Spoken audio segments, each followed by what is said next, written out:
Welcome to the Telos-Paul Institute podcast. I'm Gabriel Noah Brahm, and my guest today is director Richard C. Leeds. Richard, welcome to the podcast. Thank you, Gabby. And have I got the pronunciation of your name correct, by the way? Perfect. I thought so. Perfect. Well, you're quite an accomplished filmmaker and a comparative literature scholar as well. You've got an interesting biography. Would you introduce yourself for our audience, please? Well, my first feature film was about it's called A Hole in One. And the way when I first made it, I would introduce it. I'd say, well, it's called A Hole in One, which, as you can probably guess, is about, and people would say, God, no, about a woman who wants a lobotomy in 1953.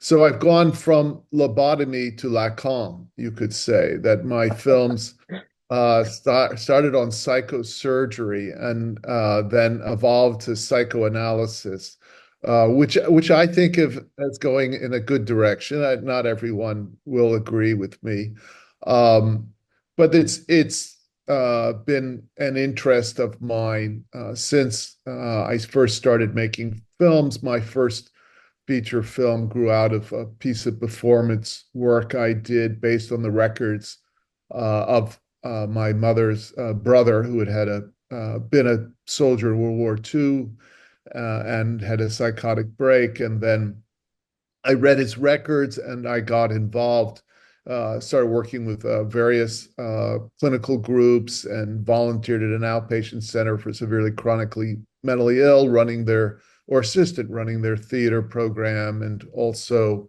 um, uh, this reading group around the stories of Nathaniel and Hawthorne and Edgar Allan Poe.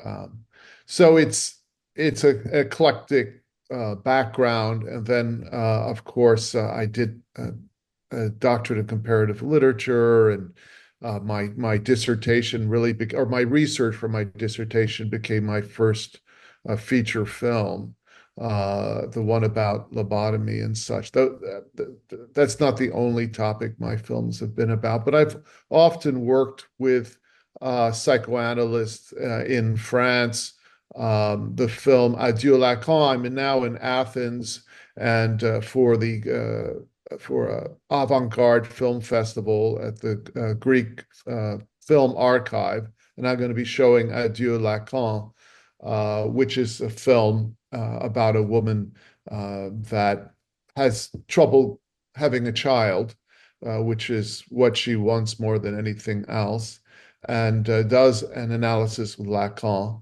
And it's autobiographical story of a Brazilian psychoanalyst, Betty Milan, who became a Lacanian psychoanalyst analyst. And so that's been a big theme of my work. And I've continued to be very interested in this. It's both a weakness and a strength of mine, I think, is my interest in uh, these very specialized areas, but that you have a universal element or dimension, psychoanalysis and such. So, And theory more broadly is an interest of yours, clearly a long-term interest. You're a published author in yeah. this subfield, and your current film, about to be released, Ikonophile Z, is our main focus here today. What Right. we'd like to talk about in I should have passing. it on my coffee cup. I'm disappointed that I don't have it here on Ah, my coffee. That would have well, been so I good. expect I Abby, expect one in. I'd like one in the mail too when you okay, can. might get the Um, manufacturer. uh, well, so could you tell us what this film is about, Iconophile Z, and what's the title mean, in particular the Z? What's the film about? Well, I think it's got a certain, the tagline is a light romantic comedy about the extinction of all life on Earth. So it's got a kind of apocalyptic uh, humorous and at the same time apocalyptic theme that it runs through. And the other is kind of the apocalypse of love. He's chasing after or trying to keep a long time girlfriend at the same time bring in a younger, new love interest of his. And the main character played by T. Ryder Smith, Chris, and with the two women being Betsy Adam, who plays Vanessa, and Mitzi Akaha, who plays Laura. And his main tool of seduction, you could say, and his main, as well, of thinking about his plight is through critical theory. So he's constantly making these references, associations that come to mind to critical theory in, again, this moment of kind of apocalypse. The title Ikonophile Z, it refers to her kind of love of images. You know, we live in a world that's where images are ubiquitous. It refers to both a certain love of images. She's a photographer, and at the same time has become infatuated with icons and the idea of an image that has no relation to human construction. And the Z is, I think, again, I'm kind of making this up as we speak. What does that title refer to? But I guess the Z would be in kind of the last letter, kind of an apocalyptic quality. But again, the apocalypse as a kind of, from the Greek, that which comes out of hiding. So not necessarily the end of the world, but the end of a world. Um, and so it's not without its hopefulness. I think it's got a lot of humor in it. And so again, I think it's a very palatable mix. There are people who love the film who know very little about theory, but love the dynamics of the relationships. And then there are other people who know a lot about theory and get a lot of satisfaction out of, picking up the various references and knowing where these different theorists, these different important writers, that some of whom are very contemporary and others of whom are, date from, uh, you know, usually from around 75 years ago. Right, right. This film is saturated with the discourse of what we call simply theory uh, Right. nowadays, and I guess you and I grew up on it in grad school when it was something new and radical.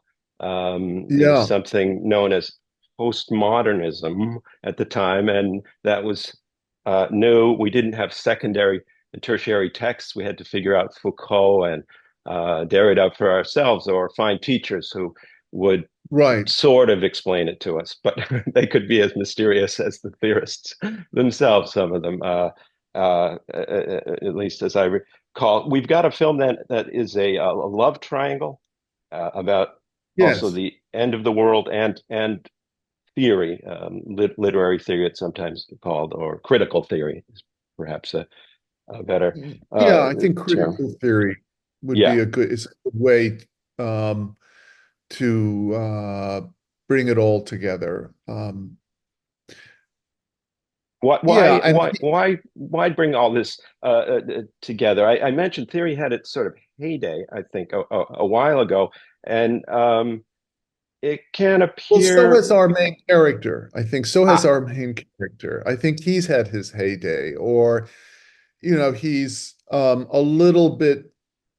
He's an older man with this woman that's probably too young for him. That he's well. I mean, don't want to express any bias, but I think he's kind of struggling to stay in this relationship, and I think she finds him a little bit past his prime, and part of his what he wants to transmit to her, which he thinks is somehow important to her as she struggles to make ends meet, is that he's going to raise her consciousness about her her situation, particularly her situation as as he says, a member of the lumpen proletariat. She has no regular employment, and is kind of just struggling to make ends meet. It was also, I was very interested in the Korean filmmaker Hong Sang-soo, who has won Cannes a few times, more than a few times. He's an extraordinary filmmaker and works with these very limited means where each scene, the camera is on a tripod. It's positioned in one place. It doesn't move. It can pivot, it can tilt, and it can zoom, but that's it. Every scene is one shot.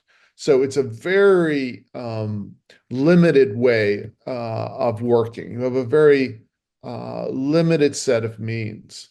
And restricting myself to that was part of what evoked all of this way of working. In other words, despite all the critical theory, uh, it's in fact a very uh, um, improvisational way of working. And the script came out of in a very short period of time.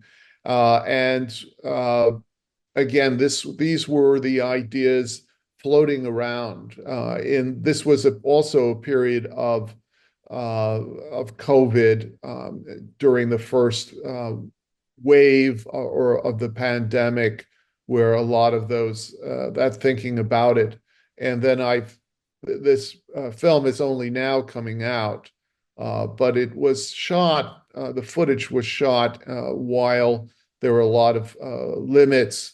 This was really my first step, and for many of the cast and crew, back into the world of being able to be in the same room with other people. So that affected the work. It really was kind of shooting from the hip. I mean, the way Hong Sang-soo works is besides the limitations I mentioned, he actually writes the script every morning as he goes along. So the first day he comes in, before he gets up very early, and then he writes what they'll speak that day. I didn't go that far. I don't think these actors would have. I think they would have revolted. I don't know if now they would. I mean, I think we all loved the process, but at least initially it made them very nervous, and it was kind of taking a shot in the dark for myself as well. But so it was again, these were strains of thinking, ideas that were floating around in my head. I had the idea of the love triangle. There's also just these cards that say the date, these sewn things by Alicia Trimble, the artist Alicia Trimble. And so this was a style of working that also was influenced by Eric Rohmer. So these love triangles, very much, again, it's this very interesting, at least to me, contrast or juxtaposition between kind of heavy theoretical ideas and the very kind of the energy of love, you could say, and how do you yoke together what seems so antithetical, and yet this antithetical quality of kind of critical theory, where it's, if anything, it's so much about overthinking if it gets out of hand, and on the other, the kinds of needs in this moment of desire, and again, trying to hold on to these two relationships. And I think part of the humor of Chris is how he's kind of failing at both of them. And he finally, he finally fails and is left alone.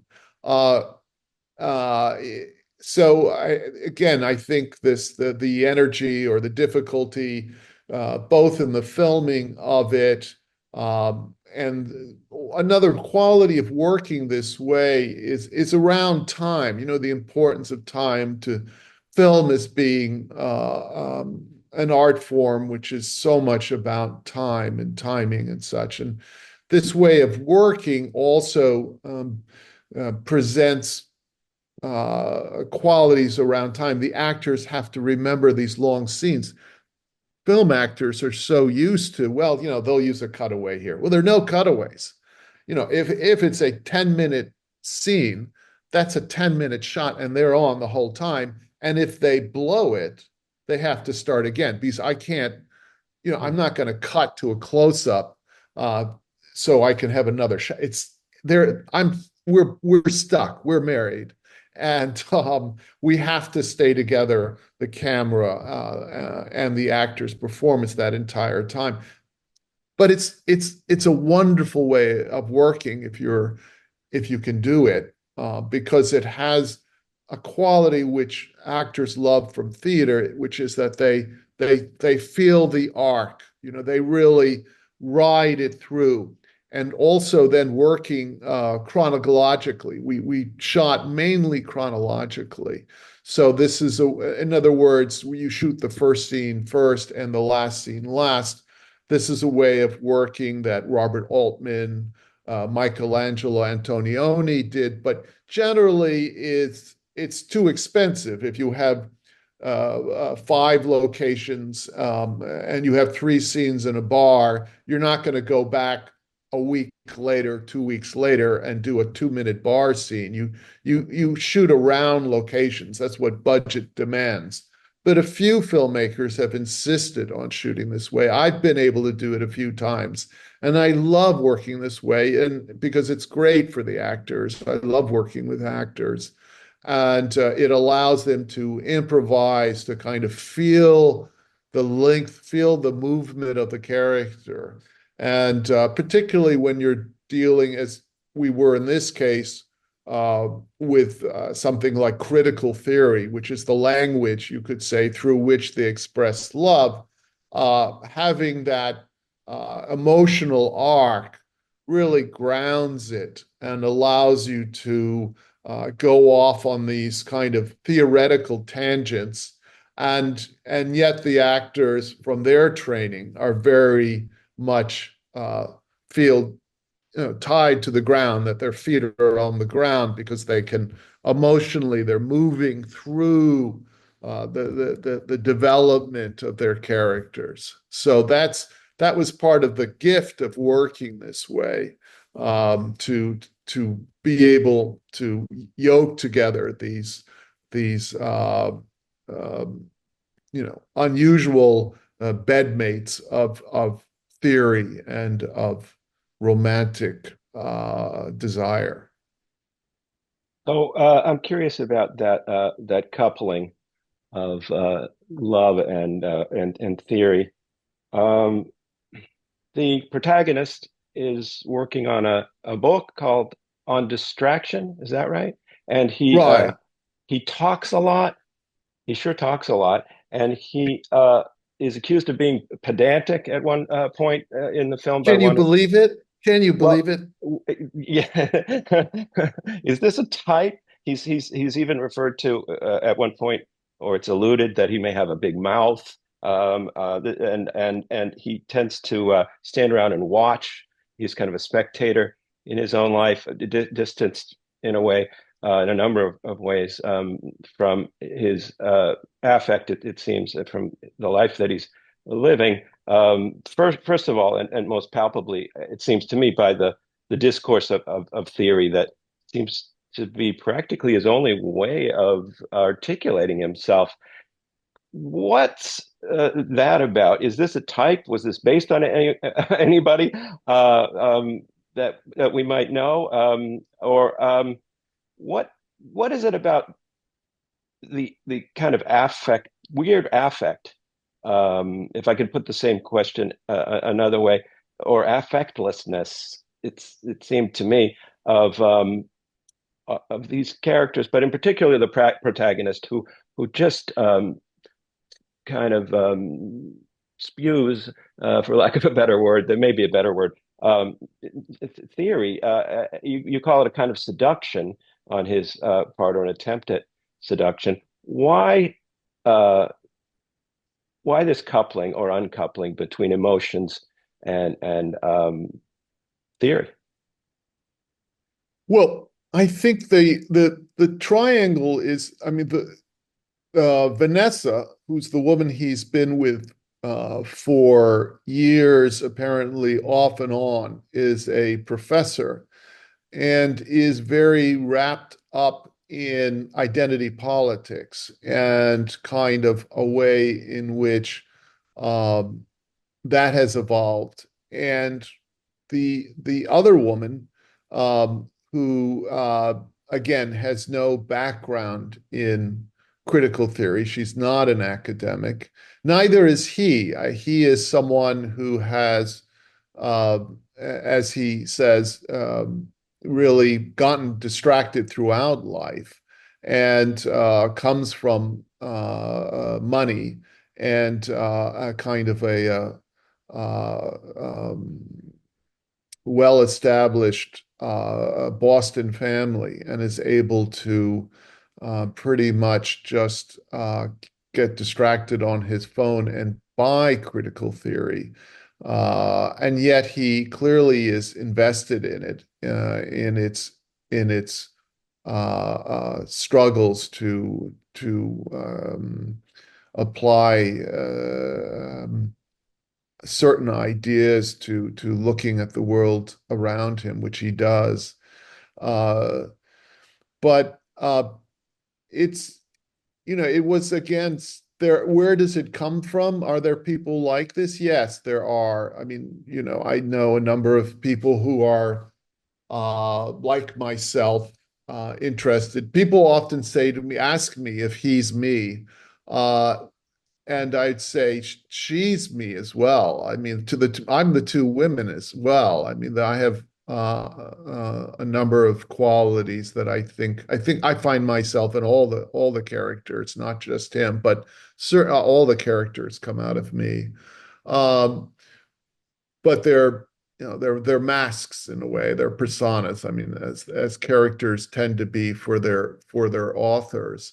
Um, but certainly these are lines of thought, lines of argument that exist among people who have these kinds of interests, and also, I think, and that are seductive to those who like the character of Laura.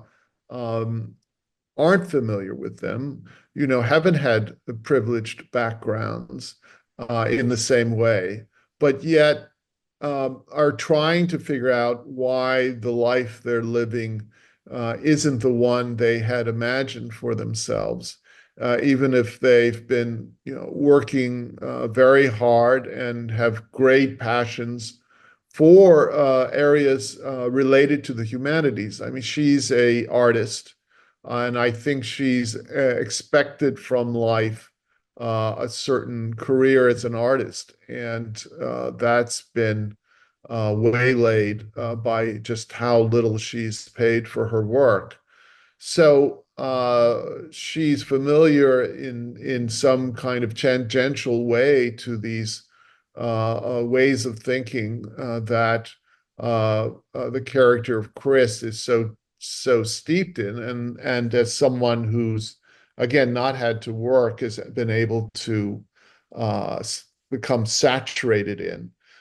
So I think she does have a real interest in the possibility of having another angle on her situation. And these kinds of critical discourse are, of course, very much a part of the art world, and she's a photographer who's has this interest in art, and consequently, she would be familiar, at least in passing, with these. So there's a kind of potential alliance that she sees between her career path and what the character of Chris offers her, or at least and which I think he offers her in a more and more unappealing way. I mean, he's fighting a losing battle. I mean, that's part of, I think, again, there's a certain Schadenfreude in the whole thing. I mean, I think we enjoy seeing him squirm, uh, and and the be roasted by the two women, and in different ways. And then there's also the way the film was shot, and again, in terms of a kind of relation to critical theory. As you know, it's really shot in just two locations. One is a theater that exists, an outdoor theater in Riverside Park on the Upper West Side of Manhattan, and the other is a hotel room. So there, and we had originally planned to shoot in Riverside Park in the evening, and because the park commission had gotten confused and that time wasn't available, so we had to shoot in the middle of the day, and it was so hot. I was worried about the actors blanking out, which could have been interesting, but I didn't want to go that way. So we introduced these very colorful parasols, and Mm. so these become a way of representing zooms and such. So it's a very inventive, playful film. And so this inventiveness, I think, also translates visually the dynamics of the story and the dynamics of language and critical theory, so that there's an alliance or between the way the film is shot and these with its both these this method taken from Hong Sang-soo, and then also using parasols to represent Zoom calls where they're actually sitting next to each other. Uh, so so there's a kind of abstractness that I think we make great use of in terms of the way the film is, uses its visual possibilities. Does the jargon of theory, which is so prominent in the discourse of the protagonist in particular, do a disservice to the emotion, to his emotions, to those uh, around him, or is it just his way of understanding himself and the But world, or is he, there a problem in this regard? oh, there's definitely a problem. I mean, he says early on, he's not that he's unaware of it. He says that his ideas have become like the shell of a turtle. He compares himself to a turtle, and that his ideas serve as a shell. That, and that he's kind of hiding behind this shell. So I think they do. I think there's a way in which this character is detached from both of the relationships, and is part of why um, they both fail in a sense. It's a kind of a way of keeping his distance. Um, I think particularly in relationship to the younger woman, he's Laura. Uh, any attempt to get closer is kind of waylaid uh, into this jargon, this language, which I think the questions of critical theory and its interest are very valid. I'm not disparaging these concepts and their importance, but I think in the speech of this character, they're so piled on top of each other, and the associations are so quick that they serve very much as a way of, as he says, creating this shell, which he nevertheless is unable to escape from. So the film, in a way, is could I say, perhaps a kind of a meta theory in itself. Uh, has theory moved out of the academy and into other realms? There's been something of a backlash against theory now for a while. It seems to have morphed into identity politics or been translated through identity politics now into what people call, I don't like the term, but it's the only one I can think of at the moment, wokeism. Um, Seems to have absorbed a lot of the energy of theory and sort of refocused it. Did did you see the film, your film, as a theory of theory, what's happened to theory today, where we can find interesting and important theory uh, that's still going on, again in a time when the university is perceived by many as an unsatisfactory location for intellectual work. Yeah, I mean, it exists in the art world, of course, theory to some degree.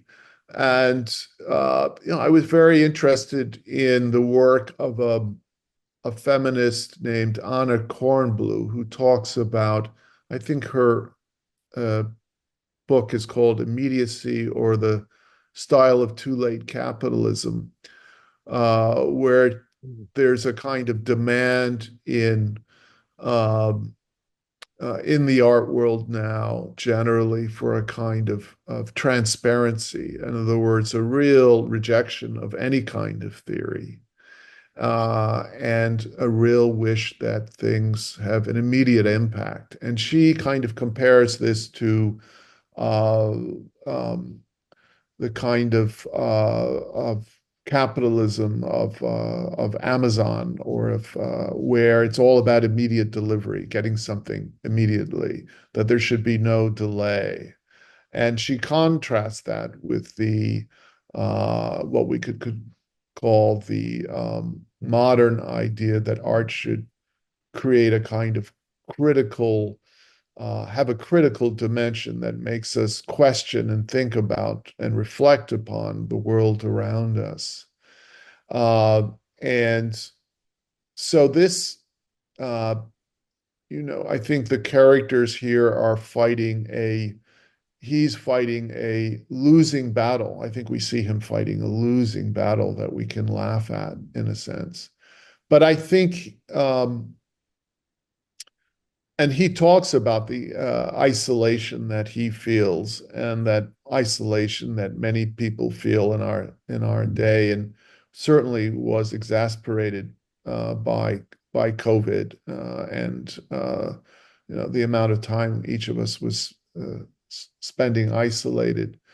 Um, but I think the questions he asks, I think the areas he touches upon are of great interest. I mean, I think that's the paradoxical thing, is I think many of us, as I go back and looked at the film, find these questions that he um, uh, tosses out as bouquets, as flowers in a bouquet he's trying to offer, uh, are uh, are very relevant, but also don't seem to have the same place that they did. They are, like him, somewhat antiquated, but that's not to say they don't have a validity, or of a certain contemporary importance.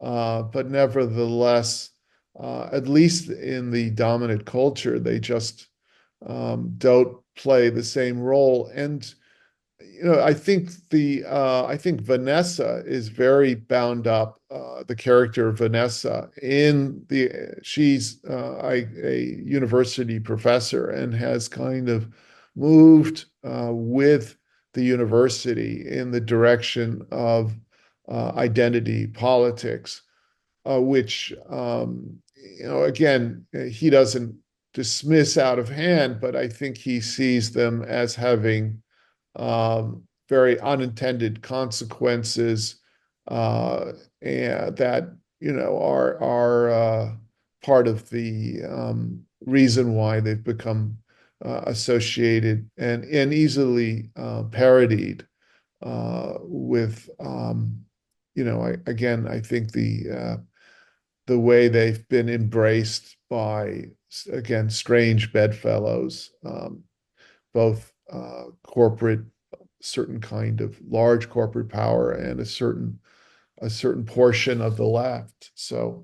Um, I think, and he's trying to fight a losing battle. And of course, he also identifies, he's aware that his identity, which is as a white male, heterosexual white male of a certain wealthy, means that he's kind of been canceled.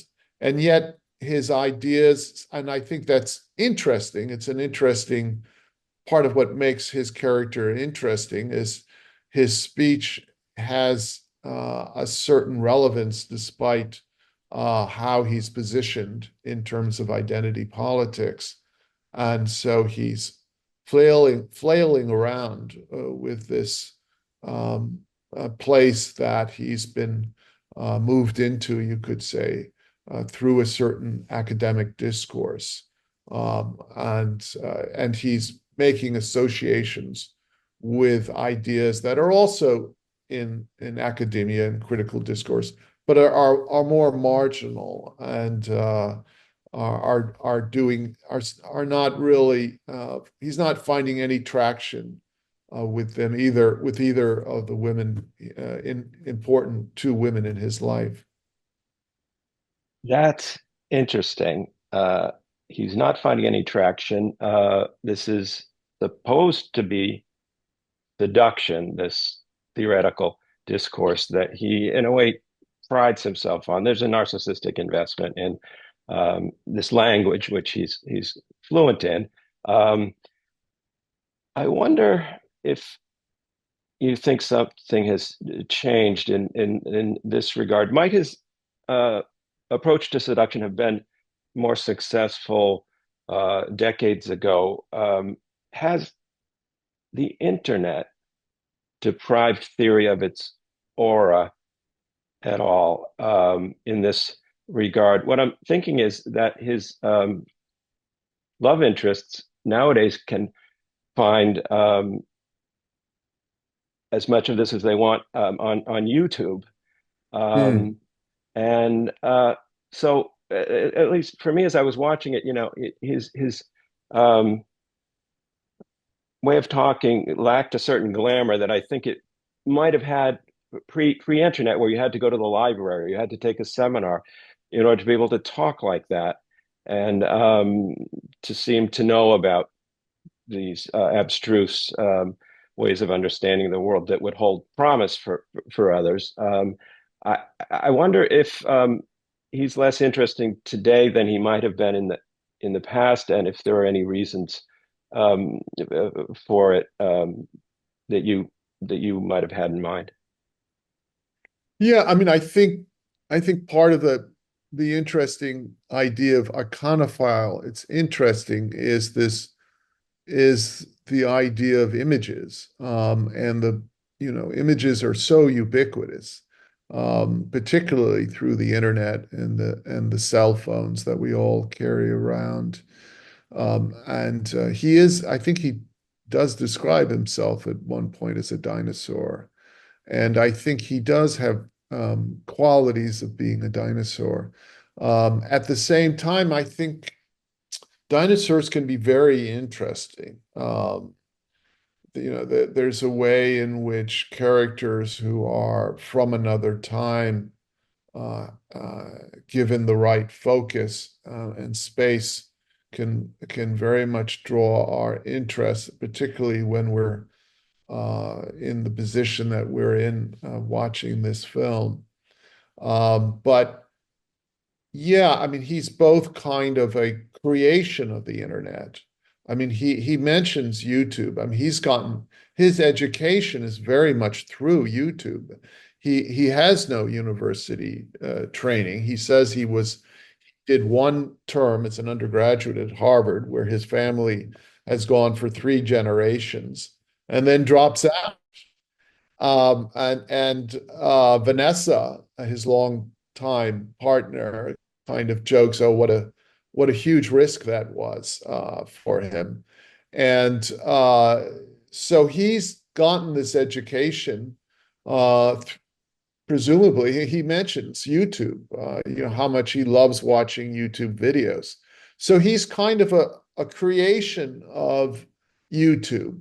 But at the same time, I think it's true that the fact that he's created from the world of online media has, in a way, deprived him of a kind of specificity as a speaking being uh, that he would have in another world were it not for the ability of either of the two women to kind of find this shell, as he describes it, in which he lives, better represented online. So there's definitely a way in which his character is tied deeply to the internet at the same time that he's trying to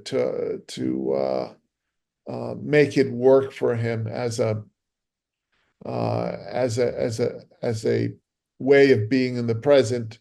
It is, this shell is also the shell of the internet, the shell of the way in which, I mean, we're all often told, and often we'll tell our children, turn off the phone, and just, spend some time with me, and your mother, without looking at your phone every 3 seconds. And he's in fact kind of in a similar way, he's living in this shell that he's using to keep from dealing with the reality of either of these two relationships. So this gives me some idea why you might have wanted to make this film at this time. Is there more that you can Yes. say about that? And who, by the way, do you see as the audience for the film? Who do you imagine as your ideal audience, or the audience that you expect to engage with this? Well, the film, yeah, I think the timing of the film is was very interesting because uh, Zoom plays a role in it, or teleconferencing, let's say, not to give it a brand, plays a big role in it. And of course, that really took off during the period of COVID. So it began to play a role in our lives that I think we already have started to take as second nature, but was then just emerging as second nature. And there's an awkwardness of both the two older characters, Vanessa and Chris, and Laura, on the other hand, is much more uh, uh, familiar and comfortable with the internet and this technology. That's one of the things she really offers to Chris. Chris employs her to advise him on how he should launch this book on distraction that he's coming out, which he's apparently self-publishing, and distraction being his both the topic of the book and his malady.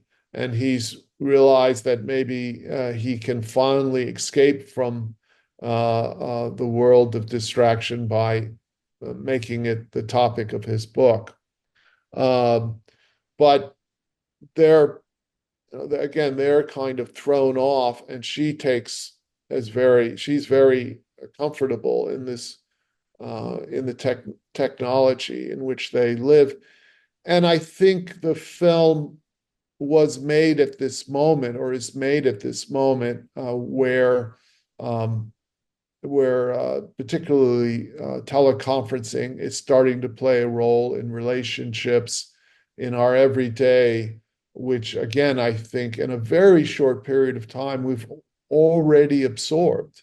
I mean, even this, our conversation today, um, just a few years ago would have been uh, unimaginable, perhaps not unimaginable, but certainly not as much a part of what we accept as the world in which we live.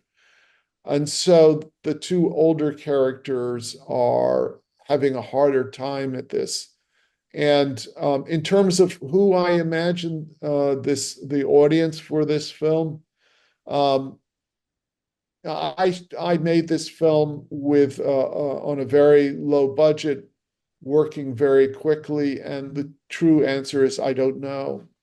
I really tried often as possible, really not to think about that. I'm more interested in what interests me, which can be has a narcissistic element to it, but it also has an element of freeing myself, or to create something which is not bound by the same rules that um, often um, confine what one can create in terms of um, a film or a work of art. So, but certainly the film, it comes out of my encounter with um, people I've known that I also imagine will be part of the audience. People that resemble each of these characters, which is to say, people who are um, struggling with making sense of the contemporary world, and using as one of the ways they do this what they remember of reading Hannah Arendt, or reading some contemporary theory that they've come across as they visit a gallery, and they're looking at some artist's work and reading a blurb and thinking that that kind of makes sense and gives them a handle. So I guess the people who are interested in contemporary art, as the younger woman Laura is, people who have and interested in either a passion for or against the ideas that Vanessa um, argues for, and people who are interested, who find themselves absorbing a lot of ideas, as does Chris, from the internet, and find themselves kind of plagued by distraction, you could say, and then wondering how they turn that in a more um, um, in a way they would like. There's a moment where they dance to a song called Death Driver. And Death Driver is a combination in a way of Freud's notion of the death drive and Uber. The death driver is kind of the Freud's death drive personified by an Uber driver, and I think is in a way, and it was kind of again at the speed of sound putting that together. But to me, it's very interesting in a way because of this idea of the world we live in, and the young woman who's again, unable to make ends meet and is trying to do so in this world of precarious employment, and yet has these higher aspirations. Um, and I think that's true for many people today who both entertain goals. What's the Nike just do it kind of feelings about what they would like to do in life, and on the other hand, find themselves trapped and unable to do that. And so, and then try to find reasons for or ways of putting this together or making sense of it. And I think all three of the characters are in a way involved in this struggle. And also one of the both aspirations and one of the palliatives for the world as it's always been is love. And so again, I think the other possibility that's out there is to find salvation in love. And that's also uh, yeah, part of the world they express. Is the cure worse than the disease? In this case, these are people trying to make sense of their lives through this language that we understand in the world of theory, and they're looking for love and connection, um, and yet they don't find it. I think it's Right. fair to say. Yes. Are these characters being served well or being done a disservice by the language theory, or is it? Do you see it as more of a mixed bag? Are we meant to pity this guy? Or Oh no, I don't uh, think so. I wouldn't pity him. I think there's a sad. It's that's an interesting question though. There's this. I think Brecht says somewhere that about a character who's knocking his head against the wall, and right next to him is a door. Um, and there's a way in which he's possibly not being badly served by the language, but is in fact badly serving the language. That there are possibilities which he constantly doesn't see. That he's in fact um, you badly maladroit at at using this language in a way that would effectively um, bring about the ends he seeks. Um, so, but I think part of the humor is that he may, in fact, succeed at some point through self-sabotage. I mean, there's this, again, the notion of the death drive is in a way that we're bound to fail, but part of that failure can lead us to a success we may not have really foreseen. Um, and so I think that's why there's a lightness to the piece, and is finally humorous and not tragic. I don't think we think of him as a tragic character at all. Uh, but but there is there's the Mel Brooks um, tragedy is I stub my toe, comedy is you fall off a cliff. Um, and so I think we have enough distance on him that his plight is relatively humorous, and keeps a certain lightness about it. But from another angle, he's falling off. Is he falling off a cliff? Yeah.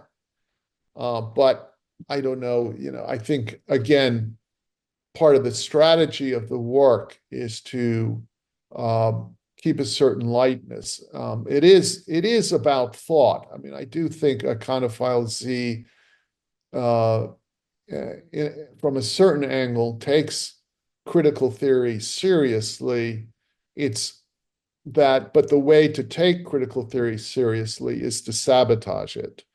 And he certainly does uh, horribly sabotage it.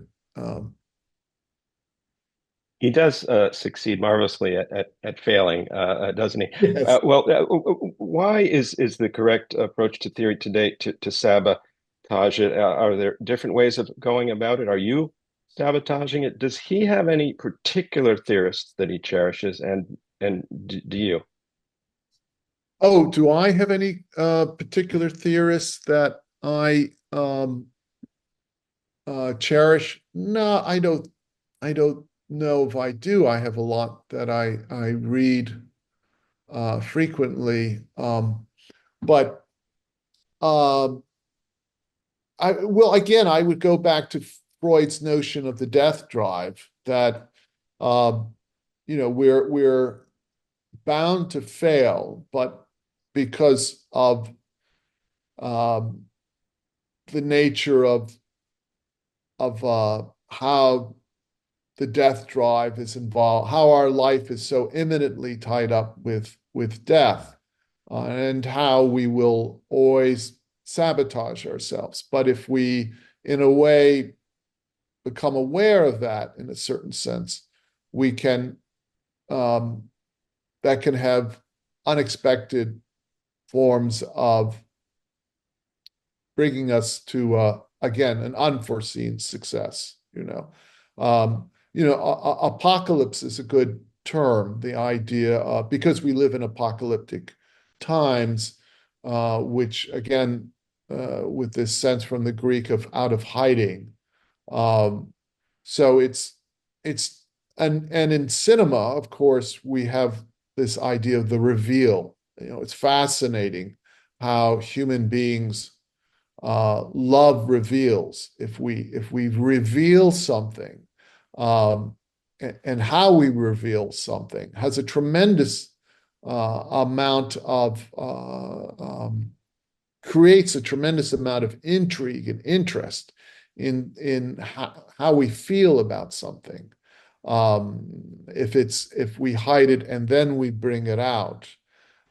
So uh, apocalypse is not necessarily disastrous. Apocalypse can be, in fact, it just means unexpected. And so I would say that um, um, am I sabotaging theory? I would say I'm. I don't know where it's going. I think I'm less and less sanguine about finding a direction with it. But at the same time, uh, I think I'm more and more comfortable with the idea of having a more um, open and thoughtful relationship to it, but not necessarily having the same grand schemes as I think earlier generations might have entertained. Um, So we're almost out of time. Just a few final questions, if I may. Your previous film, as mentioned, was Adieu Lacan. It was about Lacan. And when I asked about theorists, I thought maybe you might describe yourself as a Lacanian, but I apparently not. But you tell me. I'm curious if the protagonist might benefit from analysis, or has he already been in analysis, or would it make it worse? oh, I don't think he's been anywhere near analysis. Um, so that's one difference between me. That's a good, Gabby. I'm so glad you mentioned that. So that makes me unlike the character.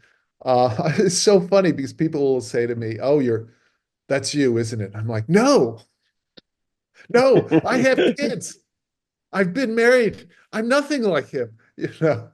But but anyway, analysis is another. No, I think he would. I think he would very much benefit from it. I think he's, again, trying too hard at seduction, and it's backfiring. Um, and would I describe myself as a Lacanian? Ah, that's so interesting. A question. I'm deeply immersed in the work of Lacan and um, the people, the company of people who have worked as psychoanalysts, to such a degree that it's kind of second nature to me almost, which doesn't mean I'm um, a source of great erudition when it comes to Lacan's work. Again, I'm an artist. I'm a filmmaker and artist, and I kind of, I think, accept.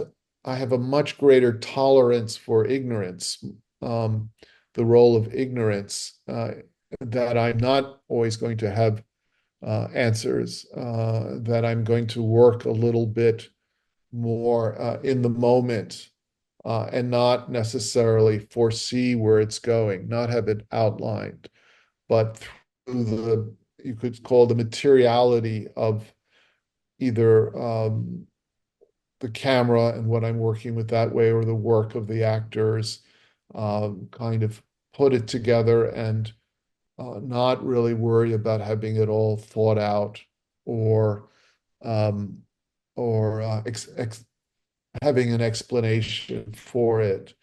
But and again, I think it's therefore paradoxical that I work so much with these theorists, the work of Lacan, and the work of these other theorists, many of whom make reference to the work of Lacan, because it would seem to be um, an area of where explanation is always forthcoming. But I think that's a little bit of a misnomer. I mean, I think really, and this really comes out of Freud more than out of Lacan, a certain that a certain kind of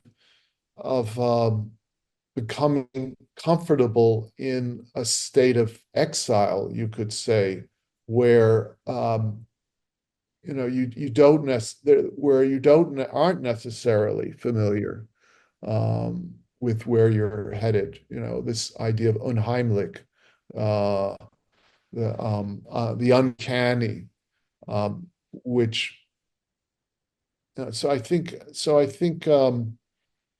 uh, even because I think Lacan lives mainly in the academy, in the university, and I think that's a uh, is frequently a misrepresentation of his work. I mean, I think it when it I mean, he was very critical of the university, and I think you can see how it does kind of make his work consistent with a certain discourse and way of looking at the world that he really rejected. And so I stumble around as a great a great more than I think someone who comes out of a university background, which I is in my past. I admit to it. Again, unlike the character Chris, let me again point out another way in which I'm not Why, like. why then do you repeat this insistence that you're nothing like him? What's wrong with being him, Richard? Why do you chuckle and say that you're nothing No, like him? no, I think in many ways I am. I think in many ways I am. Um, uh, but I what's so funny to me is how often I've had people say, "He's you, right?" And, which is true. But so is Laura, and so is Vanessa. I mean, they both have ideas and concepts. I'm very drawn to, I think, uh, to the arguments, to the dynamics of these three characters. Um, and I think it's easy to, so it's, I think, a reaction to how often I've been identified with the character of Chris, who I love. Especially T. Ryder Smith, who plays him. I think does just such an excellent job. Love his performance. I love all three performances. It's great to work with a small ensemble cast like that, and work in a way where we're all together.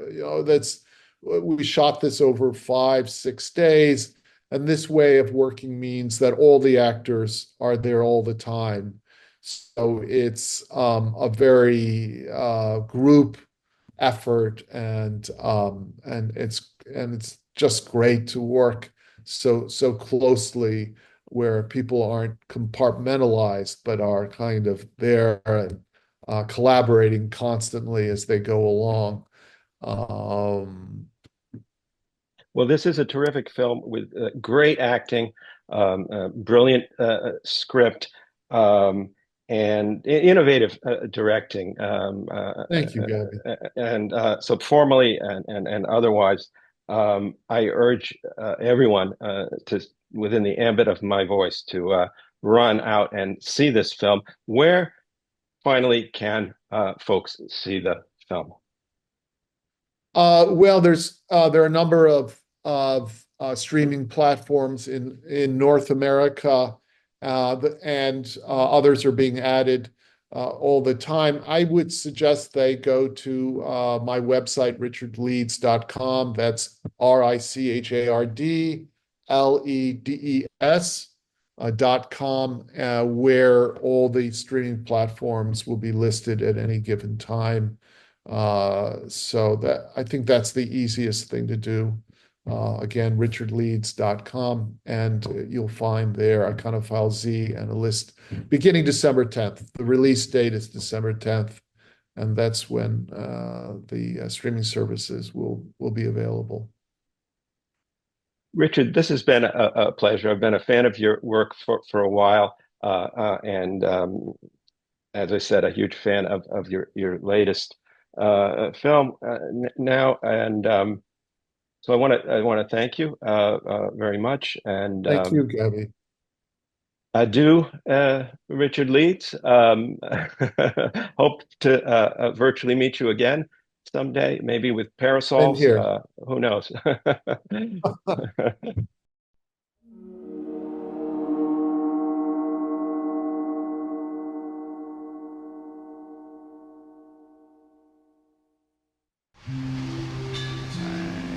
Didn't finish college, I didn't get married and have children. I got distracted. I have some bad news and some good news. Those of us on the left have to reclaim universality, a universal struggle for emancipation. The bad news for us is that Vanessa and I have decided to get back together. White, male, upper class, that is not just whatever. Yes. The silver lining for us, the two of us, is that Vanessa's okay with my continuing to see her. You are the most pedantic man I've ever known. I get that a lot. No, thank you. I thought we really made a connection. Plus, I know a lot of critical theory.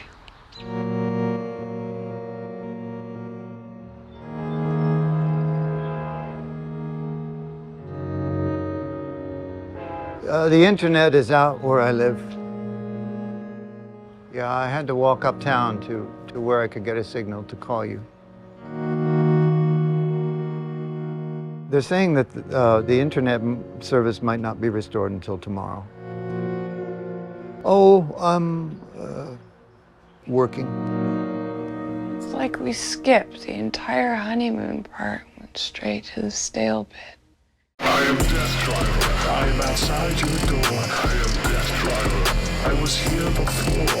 I am Death Driver. You can charge your phone. I am Death Driver.